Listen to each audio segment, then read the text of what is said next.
Blessings. I'm 19 Keys, world changer, author, polymath, a multitude, multi-dimensional individual.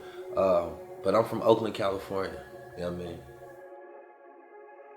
Yeah, so, even though I'm from Oakland, I'm also from St. Louis as well. That's where I was born, but I grew up in Oakland ever since I was 2. I grew up in a different paradigm than most people. I grew up seeing black men have power, organization, infrastructure, economics, right? I grew up for having black men as protectors, right? Seeing black women be nurturers and things of that nature. The school that I went to had all black teachers. It was owned by a black man, and across the street, the bakery. And it was just a different infrastructure. Imagine riding down the street. Because I know when you say Oakland, a lot of people think of the Black Panthers. But for me, I was never influenced by the Black Panthers besides the movie that I saw. I was influenced by real life, individuals in real time. And that lasted for like a span of 40 years.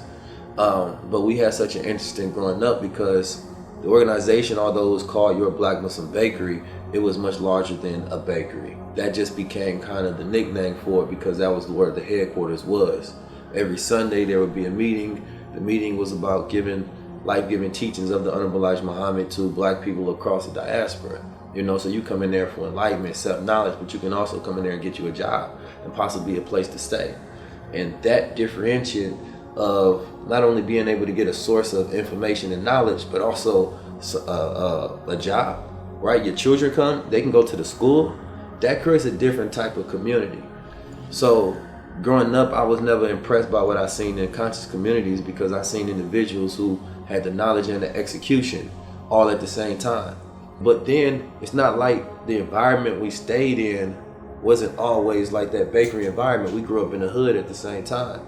So after I leave that environment, then we had come to the streets. And I'm actually very grateful for the duality that we had. In Oakland, California, we grew up on 24th and Telegraph at this apartment building. And my father had a lot of respect in the streets, because he was basically the captain of the organization. He brought in a lot of men. He taught them and he turned them into men. And at a very young age, I believe I was directed and guided with the mission of civilizing the uncivilized. So at a point in time where a person, imagine a man coming into the streets to this organization, he just got out of jail, right? His whole life, he never had any knowledge of self, never had enlightenment. Here I am, 10, 11 years old, telling them that he a God. So I believe the biggest difference between me and a lot of people that I grew up with, because now that organization no longer exists, it failed. Y'all can look it up, yourblackmuslimbakery.com. But a lot of people at the 9/11 and what happened during that time, they dropped their name, they dropped the whole movement, they dropped everything. And I believe I was one of the few, if not only, individuals who kept the mission alive.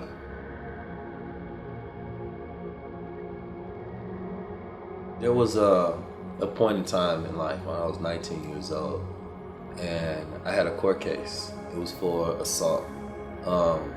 And my co-defendant is actually my father and my older brother. So we decided to fight the trial. We decided to take it all the way. 80% of cases in America, a person cops and they take a plea instead of facing that trial. And I believe that's one of the biggest issues that we face as well. Just not knowing how to fight the system.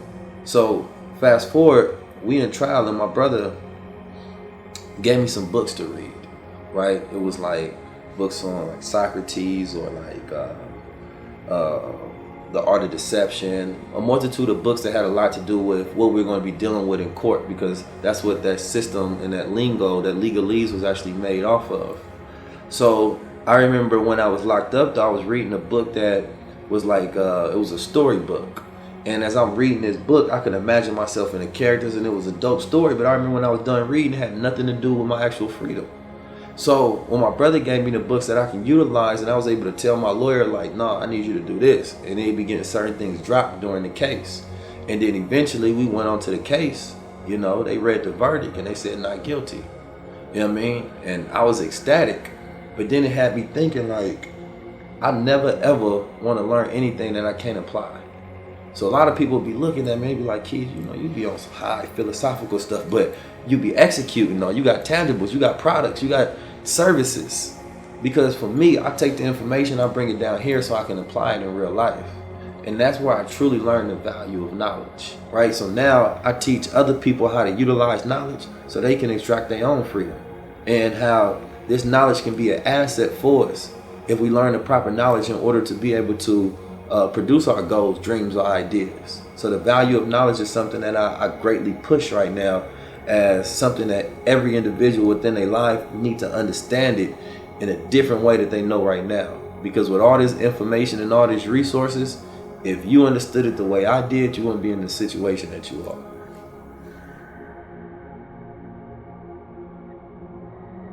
Yeah, so, calling yourself a young rich black god is not riches in the form of just accumulating a thing, but riches in the form of knowledge itself, so you can utilize that to actually build wealth. Wealth is when you have an abundance of assets that greatly outweigh your liabilities. So there's a lot of people, when you're talking about liabilities, I'm not just talking about you buying some shoes and it's not giving you a return, or you buying a house on the flip side of an asset and then you're utilizing that to make some money. I'm talking about the assets that you have within, right? Because a person can have a liability of procrastination, right? They're unfocused, no determination, no vision. Or a person can have the asset of a person that's extremely focused, that's confident, that's diligent, that's a planner, an organizer, that's a visionary. Like when your abundance of assets greatly outweigh your liabilities, then you become a wealthy person and you can pass down that asset to the next generation. So the knowledge itself allows you to know yourself, to be able to build those things up and determine which ones are liabilities and which ones are assets. And then you can utilize that self-knowledge to actually obtain real assets in real life. So it's becoming like, are you a young rich black god? Do you have that self-control? Most men can't stop smoking. Most men can't control themselves. So you don't have control over you. So what controls you? Your environment. Environment is stronger than nature. So we try to nurture brothers to get back to their nature by giving them the knowledge of self. But not so they become dependent upon me. It's so that you can become sovereign in your own thinking. And that's what rotates into your pattern in your mind. Don't always tell people, don't just listen to what a person say. Listen to how they think. Listen to how they form connections within their mind. Look how they utilize technology. Look how they see the world. If you can adapt their way of thinking, you don't need them, right? And then you can formulate that into your own original thinking, where you have an uncommon response to reality.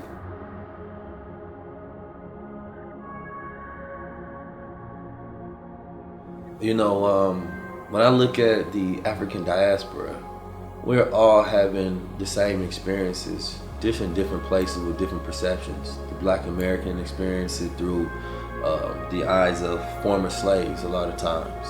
You know what I mean? You can of course transmute that experience by going deeper into your history and realizing we were kings and gods and queens and goddesses. But then I come out here and, black people are always in this like rebellion, right? It's not, the terrible thing about it is we're not in the dream stage to where we get to this comfortable position in life and we just thinking about what we want to produce and see. We see ourselves through even our expressions in art as some form of rebellion against, out here it'd be like British colonialization. In America it'd be against, white patriarchal intellect. It has to be a point where our lives are not in opposition to someone else, but they're for the position of us cultivating all our dreams and our ideas. So I always tell people, observe your environment, stop judging your environment.